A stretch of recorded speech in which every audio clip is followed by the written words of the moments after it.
Chapter 88 प्रिया की बार बार बेइज्जती। महापंडित जी का आना। प्रिया ने सोचा नहीं था कि ईशानी की इतनी रूड बिहेवियर देखकर भी मोक्ष ईशानी की इतनी केयर करेगा। क्या लड़कों को हेल्पलेस और काइंड लड़कियां पसंद नहीं हैं? लड़के हमेशा वेल बिहेव्ड और शांत लड़कियों को ही पसंद करते हैं, और उसने तो मोक्ष के सामने बिल्कुल एक प्यारी और दयालु लड़की की छवि बनाई थी। फिर भी मोक्ष ने उसे एक नज़र देखा भी नहीं, और उसे तो ये भी लगता है कि अमीर लड़कों को घमंडी और एग्रेसिव लड़कियां पसंद नहीं हैं, और इसीलिए उसने अपनी इसी मासूम लड़की की ट्रिक से ना जाने कितने लड़कों को अपने आगे पीछे घुमाया था। प्रिया अभी भी नीचे पड़ी हुई बस यही सोच रही थी। उसकी आंखें अभी भी आंसू से भरी मोक्ष को देख रही थी, जो ईशानी के हाथ को प्यार से देखकर चेक कर रहा था। मोक्ष ने ईशानी के हाथ को प्यार से सहलाकर बोला, तुम्हें क्या ज़रूरत है खुद को हाथ गंदा करने की? गार्ड से बोल देती, वे इसे सबक सिखा देते। आगे से अगर तुम्हें किसी को सबक सिखाना हो, खास करके इसकी जैसी लड़की को, तो तुम गार्ड से कहोगी, ओके?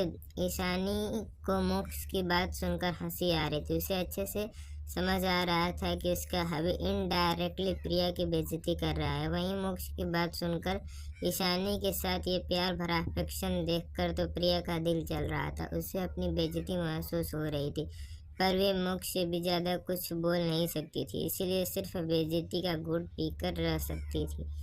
उसके दिल में गुस्सा और नफरत उमड़ रहा था। उसे अपनी ये बेइज्जती का कारण भी सिर्फ और सिर्फ ईशानी लग रही थी। उसका मन कर रहा था ईशानी को मोक्ष से दूर करके खुद को मोक्ष के बाहों में डाल दे। दुनिया का सबसे पावरफुल और हैंडसम आदमी को ईशानी के साथ बिल्कुल भी बर्दाश्त नहीं कर पा रही थी। उसने तो ईशानी से सब कुछ छीन लिया था, उसकी फैमिली, उसके मंगेतर, पर उसने सोचा नहीं था कि ईशानी को राहुल से लाखों गुना ज़्यादा अच्छा लड़का मिल जाएगा, जो पूरी दुनिया पर राज करता है, जो दुनिया का सबसे रिचेस्ट आदमी है। ऊपर से इस वक्त वे खुद उस आदमी के आगे ज़मीन पर पड़ी हुई थी, पर मोक्ष को उसकी जरा भी फिक्र नहीं थी। आखिरकार वे भी खूबसूरत थी, प्रिंसेस की तरह पली बड़ी थी, तो फिर मोक्ष ने उसे क्यों नहीं चुना? उसे बुरा भी लग रहा था कि मोक्ष उसे एक नज़र देख भी नहीं रहा है, और उसकी बातों से लग रहा है जैसे वे मोक्ष के लिए कोई कचरा हो, जो कोई एग्जिस्ट ही नहीं करती हो। ईशानी ने प्रिया को देखा, जो अभी भी ज़मीन पर पड़ी हुई थी और खुद उठने की कोशिश में भी नहीं कर रही थी। उसे इस तरह देखकर ईशानी के होठों पर एक मजाकिया मुस्कान थी। उसे अच्छे से पता था कि ये प्रिया इस वक्त क्या करने का सोच रही होगी। अरे आप दोनों यहाँ क्या कर रहे हैं? माना कि आप दोनों की शादी कर लिया है, पर इसका मतलब ये नहीं कि कहीं भी शुरू हो जाओ। अपने चेहरे पर टीजिंग स्माइल लिए हुए वेद आ रहा था। वेद की आवाज़ सुनकर मोक्ष और ईशानी उसकी तरफ मुड़ गए। मोक्ष का चेहरा अभी भी भावहीन था। वहीं वेद को देखकर ईशानी ने अपना सिर हाँ में हिला रही थी। उसे अच्छे से पता था कि उसका वेद भाई सबको चिढ़ाने में माहिर है। तभी वेद की नज़र प्रिया पर गई, जो अभी ज़मीन से उठ रहे थे। उसके बालों में कुछ घास लग गए थे। इस वक्त वे किसी जोकर्स की तरह लग रही थी। उसे देखकर वेद की हंसी ही छूट गई। ईशानी और मोक्ष अभी शांत खड़े थे। वहीं प्रिया को तो कुछ भी समझ नहीं आ रहा था कि ये उसे देखकर ऐसे हंस क्यों रहे हैं। मिस्टर वेद, आप ऐसे क्यों हंस रहे हैं? प्रिया ने मासूमियत का नाटक जारी रखते हुए पूछा। ऐसे भी वेद सहगल फैमिली का इकलौता वारिस था, जो इंडिया की टॉप 5 रिच फैमिलीज में से एक थी, तो भला वे अपना इम्प्रेशन उसके सामने कैसे ख़राब कर सकती थी? इसकी बात सुनकर वेद ने अपनी हंसी को काबू किया और प्रिया की तरफ देखकर बोला, मिस प्रिया, आपको नहीं लगता है कि ऐसे ड्रेस में माली का काम करना थोड़ा परेशानी भरा है? आप ऐसा क्यों नहीं करती? आप कंफर्टेबल कपड़े पहनकर आराम से गार्डन की सफाई कर सकती हैं। उसकी बातों को पहले तो प्रिया समझ नहीं पाई, पर जैसे ही समझ में आया, उसके चेहरे पर एक शर्मिंदगी सी लाल हो गया। उसने सोचा नहीं था कि उसे इस हालत में वेद देख लेगा। उसने अपना सिर झुका लिया और थोड़ा शर्माने का नाटक करते हुए बोली, मैं गलती से गिर गई थी। उसे इसे तरह शर्माने की नाटक करते देख मोक्ष और ईशानी को कोई फर्क नहीं पड़ा। ऐसे भी उसकी यह मासूम और शर्माने की नाटक को ईशानी पिछली ज़िंदगी में बहुत बार देख चुकी है। वहीं वेद को तो अभी भी उसके शर्माने और से ब्लश करने से कोई फर्क नहीं पड़ रहा था। उल्टा उसे तो उसकी जोकर जैसी हालत देखकर हंसी आ रही थी। मोक्ष को अब इस लड़की के ड्रामे को और नहीं देखना था, इसलिए वह ईशानी को लेकर अंदर चला गया। उनके जाने के बाद प्रिया को लगा कि यही सही समय है जब वे वेद से बात कर सकती है, अपनी करीबियाँ बढ़ा सकती है। मोक्ष को तो बाद में भी वे किसी न किसी तरीके से अपने तरफ अट्रैक्ट कर सकती है। वेद जाने ही वाला था कि तभी प्रिया अपने पलके झुकाए थोड़ा शर्माने का नाटक करते हुए बोली, वेद जी, आपने पूरा घर नहीं देखा है, क्यों न आप मेरे साथ चले, मैं आपको आज पूरा मेंशन दिखा देती हूँ। इतना कहकर प्रिया वेद के आंसर का वेट करने लगी। वे तो वेद की हाँ बोलने का इंतज़ार में ही थी ताकि वे वेद के साथ थोड़ा ज़्यादा टाइम स्पेंड कर सके। वहीं वे जिसे प्रिया के ये नाटक बहुत बोरिंग लग रहा था, वे तो आविशानी भी यहाँ थी, इसीलिए उसने प्रिया के नाम लिया था और मजाक उड़ाया था।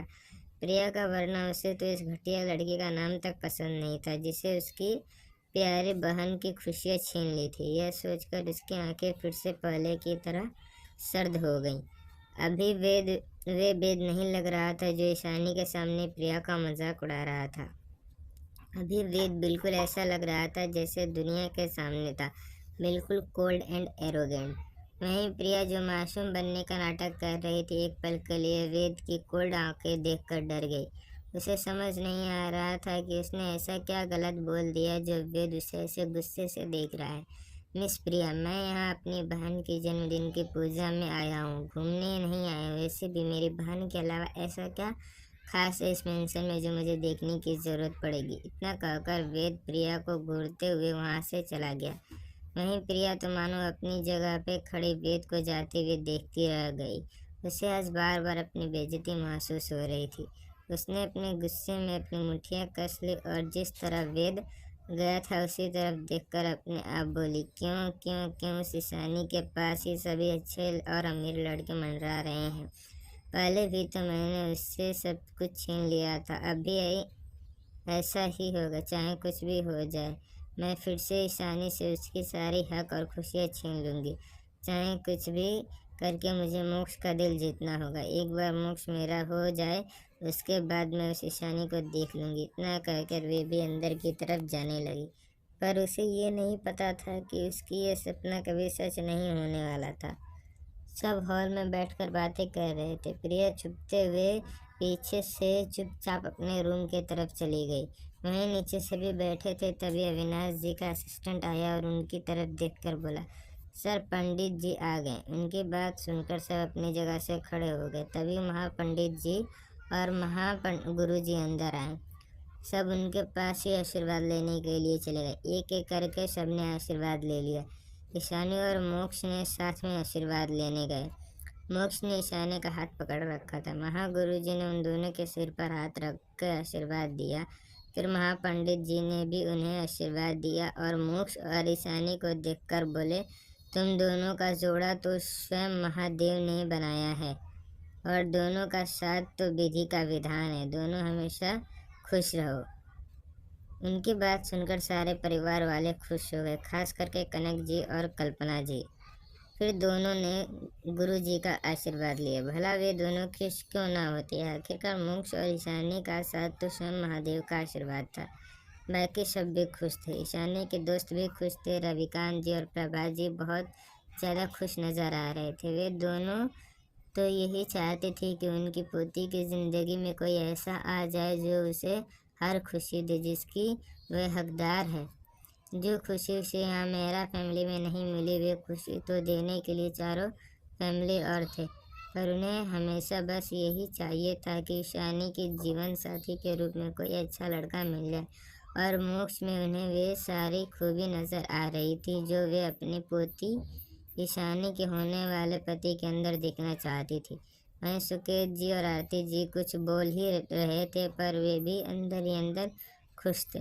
जब उन लोगों ने राहुल को प्रिया से शादी करने की सोची थी, तब उन्हें ईशानी की फिक्र नहीं थी, पर ईशानी की वापस आने के बाद उन्हें ये एहसास होता था कि उन्होंने अपनी खुद की ही बेटी पर कितना अन्याय किया है। पर राहुल ने भी तो प्रिया को चुना था और प्रिया को भी राहुल पसंद था, पर उन्हें ये भी लगता था कि कहीं ईशानी के मंगेतर और प्रिया की शादी की वजह से ईशानी गुस्सा ना करे। पर मोक्ष और ईशानी को साथ देख खुद समझ गए थे कि ईशानी को तो शायद राहुल से कोई मतलब ही नहीं था, और ये सोचकर उन्हें खुद पर ही शर्म आती थी कि पास्ट में उन्होंने इसी बात पर ईशानी को कितना कुछ सुनाया था।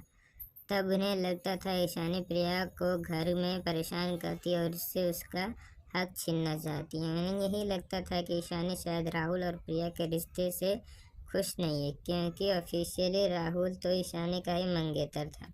अभी के लिए इतना है दोस्तों, मिलते हैं नेक्स्ट चैप्टर में।